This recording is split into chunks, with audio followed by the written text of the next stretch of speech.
हाँ आप ध्यान देना ठीक है।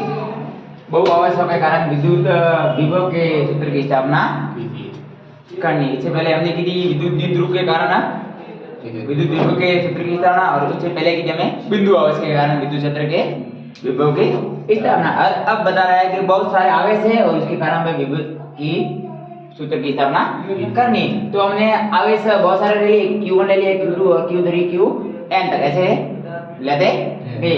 और इसकी दूरी ले ली R1, इसकी ले ली R2, इसकी ले ली R3 और Rn, और एक बिंदु हमने मान लिया P, और P बिंदु से टोटल हमने ये आवेश लिए।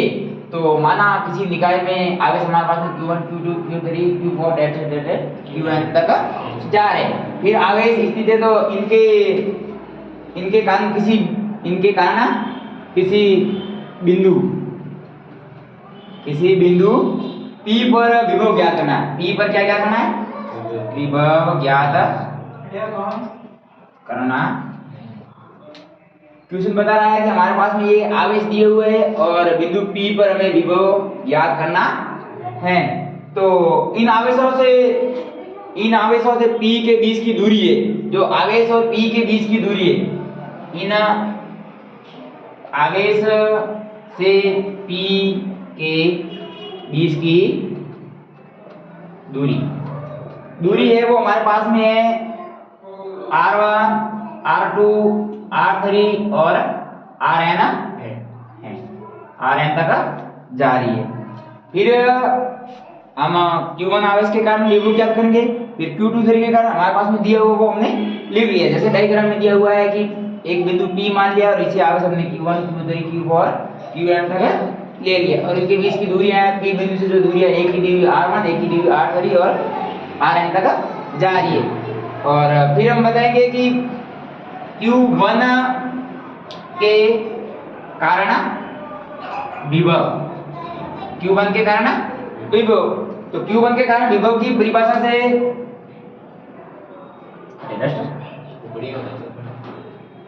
वो और बातें कहां पर है? ये दिख नहीं रहा है। हाँ इसे कोई बात नहीं। हाँ, विभव की परिभाषा हमारे पास में क्या थी? V बराबर था V बराबर KQ बटे R होता था। अब Q1 लिया तो यहाँ पर ले लेंगे V1, आवेश Q1 है, Q1 ले लिया, और दूरी हमारे पास में यहाँ पर क्या दी हुई है? R1 ले लेंगे। फिर हम ले लेंगे Q2, आवेश के कारण विभव, आवेश के कारण विभव। तो Q2 के लिए हम V2 ले लेंगे। V2 बराबर हो जाएगा KQ2 बटे R2। वैसे का वैसे Q3 के कारण ले लेंगे। Q3 के कारण विद्युत विभव, सेम स्थिति लगानी है। क्या स्थिति हो जाएगी?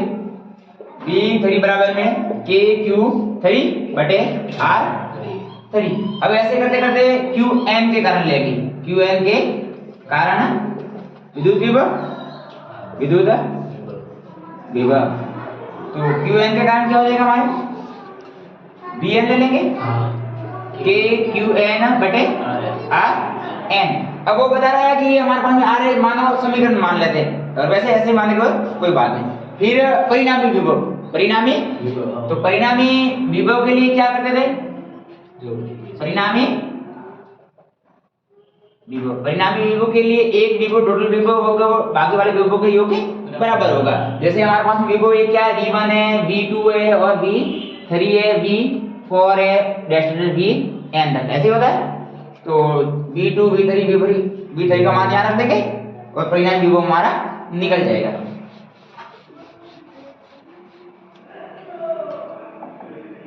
परिणामी विभव हमने कहां पर लिया है? बिंदु P पर हमने परिणामी विभव लेंगे। तो फिर V बराबर हमारा हो जाएगा, V1 का मान हमारे पास में क्या है? KQ1 बटे R1 प्लस KQ2 बटे R2, ये हमारा मान है V2 का मान, और V3 का मान है KQ3 बटे R3 और डेस्टिनेशन KQn बटे Rn तक जा रहा है। अब हम ये हमारा एक समीकरण बन गया। क्या बन गया? समीकरण बन गया। V बराबर इसमें K इसमें भी आ रहा है, K इसमें भी आ रहा है, K इसमें भी, K इसमें, तो K को कोष्ठक से बाहर ले लेंगे। V बराबर हो जाएगा K अंदर बचा हमारा Q1 बटे R1 प्लस Q2 बटे और प्लस Q3 बटे R3 डैश Qn बटे Rn।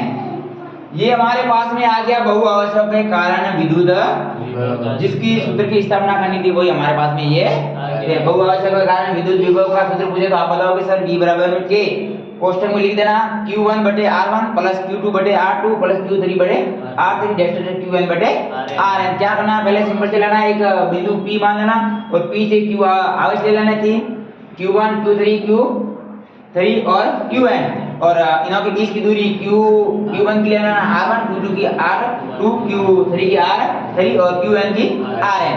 और फिर हमने विभव की परिभाषा से सूत्र लगा लेंगे V बराबर में KQ बटे R और R1 मान रख देना और मान रख के टोटल समीकरण बन जाएंगे। और अंतिम समय में समीकरण को परिणामी विभव बिंदु पर ज्ञात करने के लिए इनको जोड़ देंगे और जोड़ कर जो भी मान आएगा वो हमारा बहु आवर्तक के कारण क्या हो जाएगा, विभव विद्युत विभव हो जाएगा। बस